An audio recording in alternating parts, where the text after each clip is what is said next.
once and more than enough that not only India has come on its own, we are also in many ways ahead of others. Like for example, I think the easiest example is that Americans landed a human being on the surface of the moon in 1969, way back more than 50, 60 years back.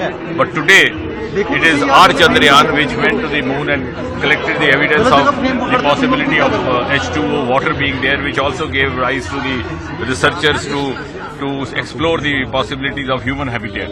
Similarly, it was our Chandrayaan 3 which was the first to land at the southern pole of moon. So in more ways than one, we have also excelled in certain fields in space technology. Moreover, India has created a global model of using space technology for non-rocket purposes. Of course, the rocket looks fascinating. It also makes news.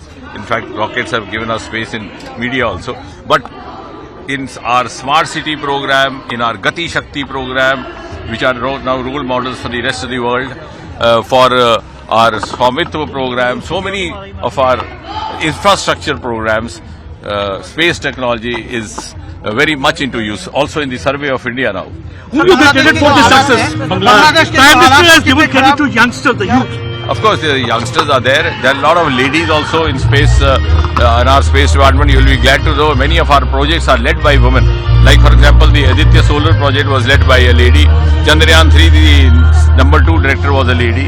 So that way I think it's a beautiful culture where everybody works in harmony across the gender, across the sections of society. LMA 3 is called Bahubali.